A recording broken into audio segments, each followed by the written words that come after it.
Thank you.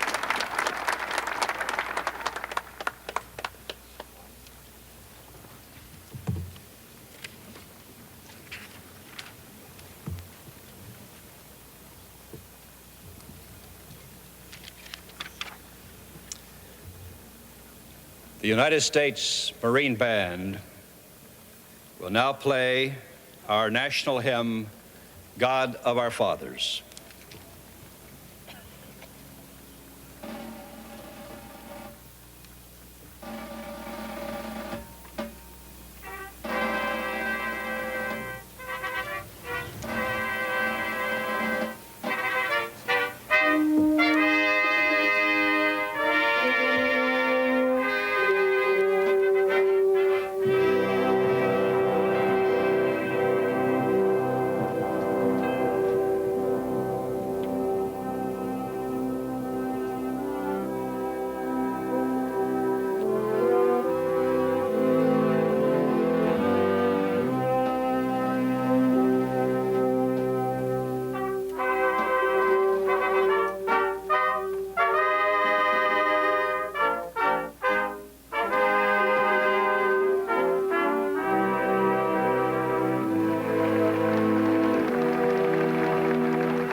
Citizens, I now present the Chief Justice of the United States, the Honorable Warren Burger, who will administer the oath of office to the President-elect.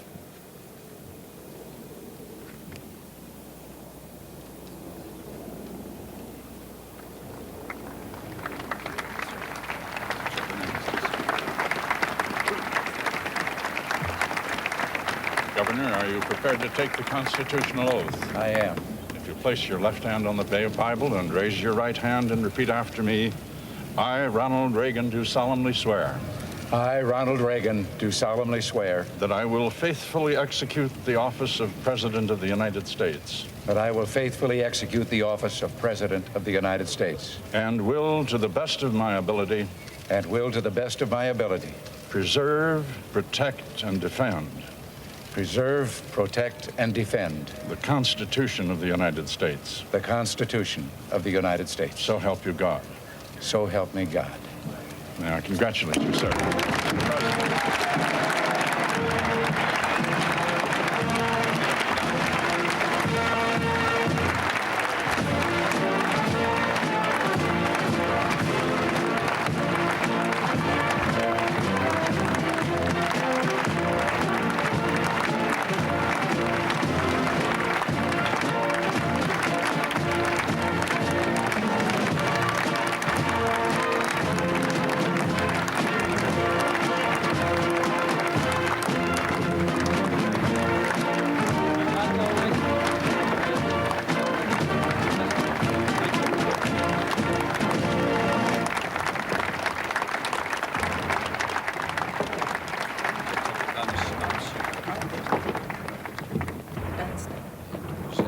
The President of the United States.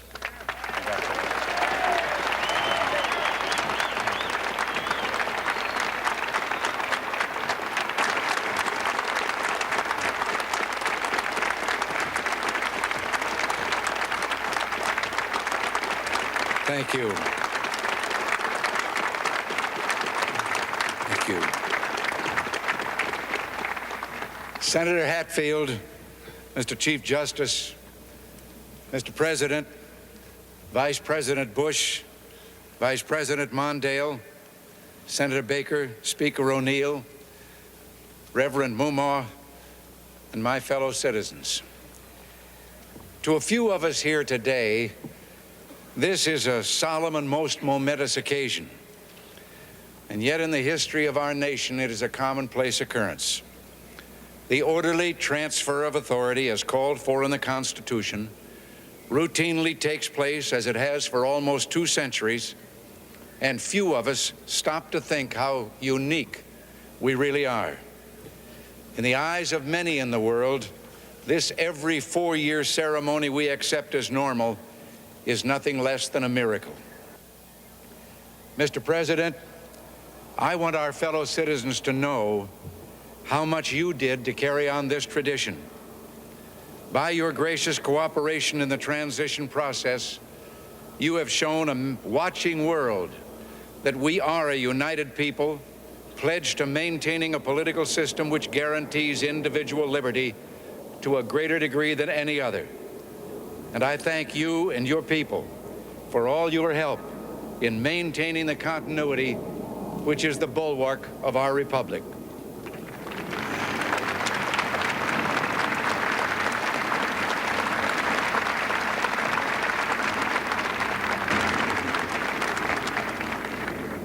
The business of our nation goes forward. These United States are confronted with an economic affliction of great proportions. We suffer from the longest and one of the worst sustained inflations in our national history. It distorts our economic decisions, penalizes thrift, and crushes the struggling young and the fixed-income elderly alike. It threatens to shatter the lives of millions of our people. Idle industries have cast workers into unemployment, human misery, and personal indignity. Those who do work are denied a fair return for their labor by a tax system which penalizes successful achievement and keeps us from maintaining full productivity. But great as our tax burden is, it has not kept pace with public spending.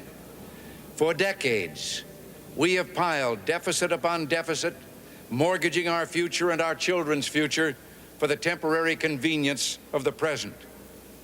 To continue this long trend is to guarantee tremendous social, cultural, political, and economic upheavals. You and I, as individuals, can, by borrowing, live beyond our means, but for only a limited period of time. Why then should we think that collectively, as a nation, we're not bound by that same limitation? We must act today in order to preserve tomorrow.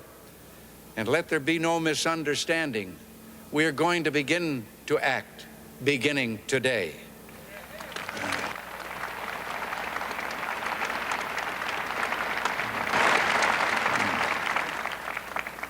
The economic ills we suffer have come upon us over several decades. They will not go away in days, weeks, or months, but they will go away. They will go away because we, as Americans, have the capacity now, as we've had in the past, to do whatever needs to be done to preserve this last and greatest bastion of freedom. In this present crisis, government is not the solution to our problem. Government is the problem.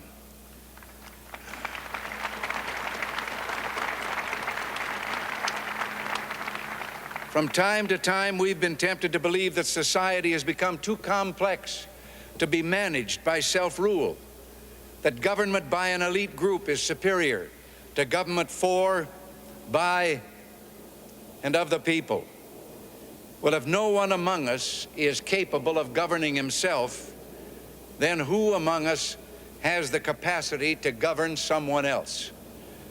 All of us together, in and out of government, must bear the burden.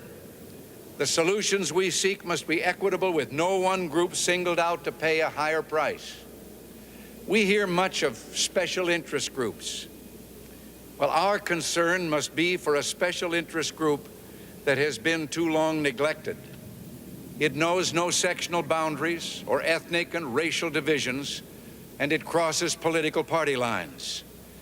It is made up of men and women who raise our food, patrol our streets, man our mines and factories, teach our children, keep our homes, and heal us when we're sick.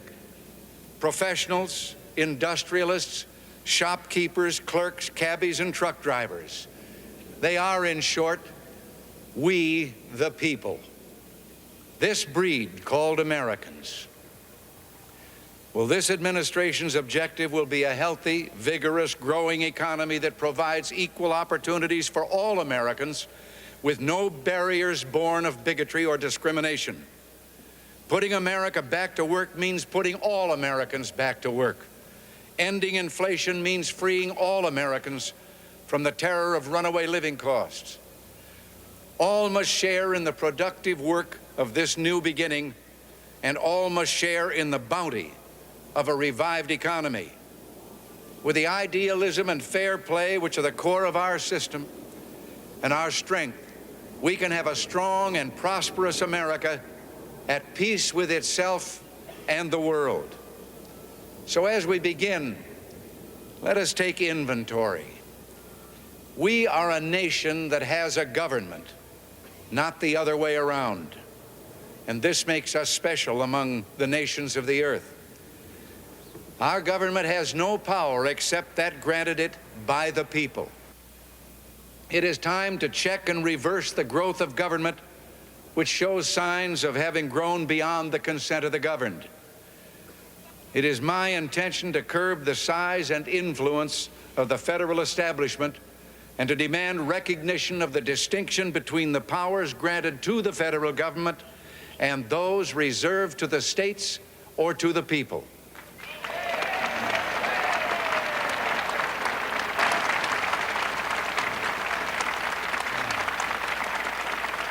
All of us need to be reminded that the federal government did not create the states.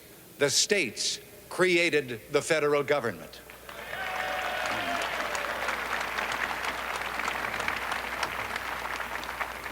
Now, so there will be no misunderstanding, it's not my intention to do away with government. It is rather to make it work with us, not over us, to stand by our side, not ride on our back. Government can and must provide opportunity, not smother it, foster productivity, not stifle it. If we look to the answer as to why for so many years we achieved so much, prospered as no other people on earth, it was because here in this land we unleashed the energy and individual genius of man to a greater extent than has ever been done before. Freedom and the dignity of the individual have been more available and assured here than in any other place on earth. The price for this freedom at times has been high, but we have never been unwilling to pay that price. It is no coincidence that our present troubles parallel and are proportionate to the intervention and intrusion in our lives that result from unnecessary and excessive growth of government. It is time for us to realize that we're too great a nation to limit ourselves to small dreams. We're not, as some would have us believe, doomed to an inevitable decline.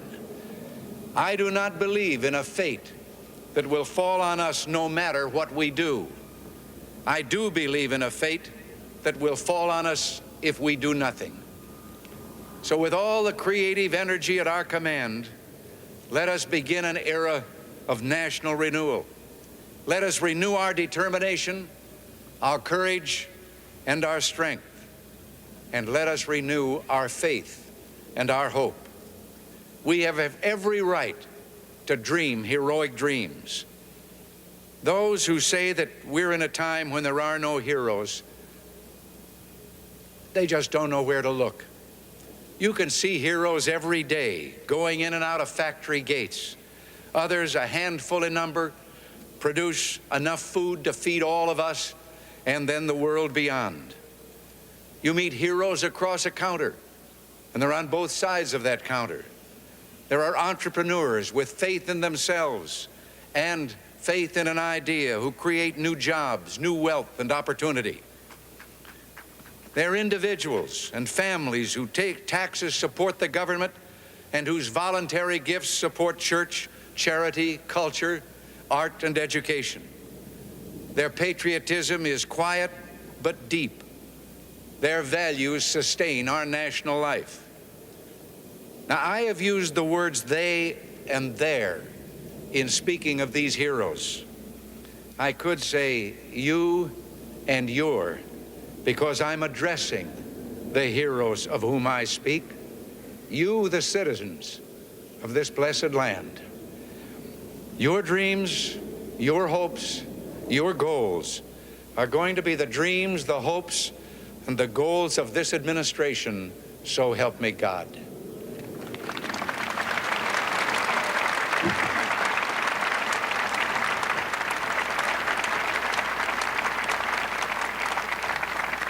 We shall reflect the compassion that is so much a part of your makeup.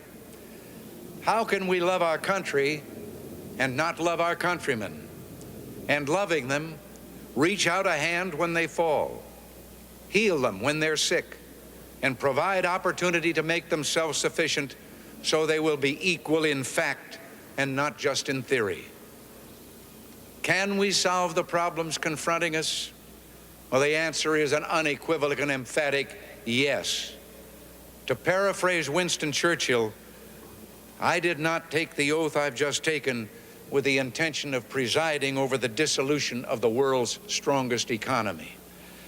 In the days ahead, I will propose removing the roadblocks that have slowed our economy and reduced productivity. Steps will be taken aimed at restoring the balance between the various levels of government. Progress may be slow, measured in inches and feet, not miles, but we will progress. It is time to reawaken this industrial giant, to get government back within its means, and to lighten our punitive tax burden. And these will be our first priorities, and on these principles there will be no compromise.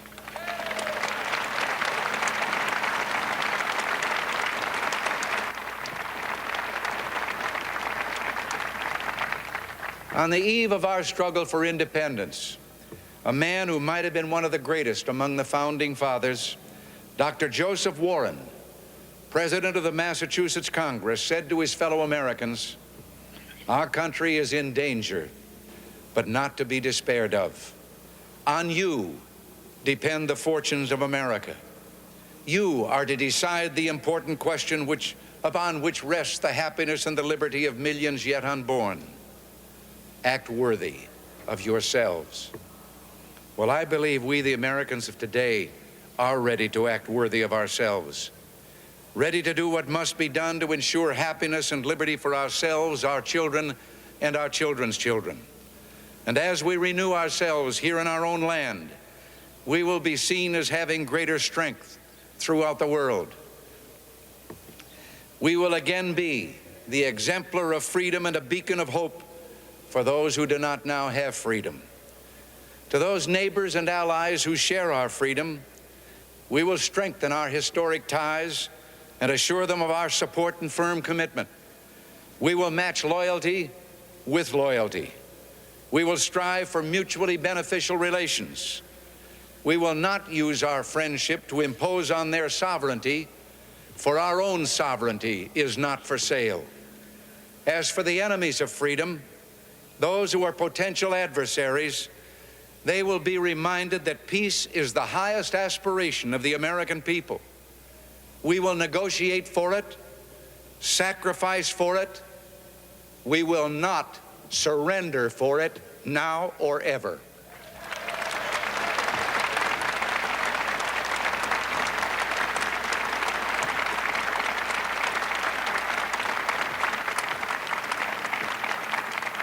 Our forbearance should never be misunderstood. Our reluctance for conflict should not be misjudged as a failure of will. When action is required to preserve our national security, we will act. We will maintain sufficient strength to prevail if need be, knowing that if we do so, we have the best chance of never having to use that strength. Above all, we must realize that no arsenal or no weapon in the arsenals of the world is so formidable as the will and moral courage of free men and women. It is a weapon our adversaries in today's world do not have. It is a weapon that we as Americans do have. Let that be understood by those who practice terrorism and prey upon their neighbors. I'm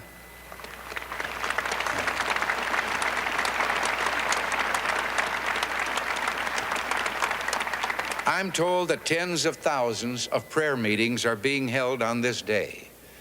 And for that, I'm deeply grateful. We are a nation under God. and I believe God intended for us to be free. It would be fitting and good, I think, if on each inaugural day in future years, it should be declared a day of prayer. This is the first time in our history that this ceremony has been held, as you've been told, on this west front of the Capitol. Standing here, one faces a magnificent vista opening up on this city's special beauty and history. At the end of this open mall are those shrines to the giants on whose shoulders we stand. Directly in front of me, the monument to a monumental man, George Washington, father of our country, a man of humility who came to greatness reluctantly. He led America out of revolutionary victory into infant nationhood. Off to one side, the stately memorial to Thomas Jefferson. The Declaration of Independence flames with his eloquence. And then beyond the reflecting pool, the dignified columns of the Lincoln Memorial.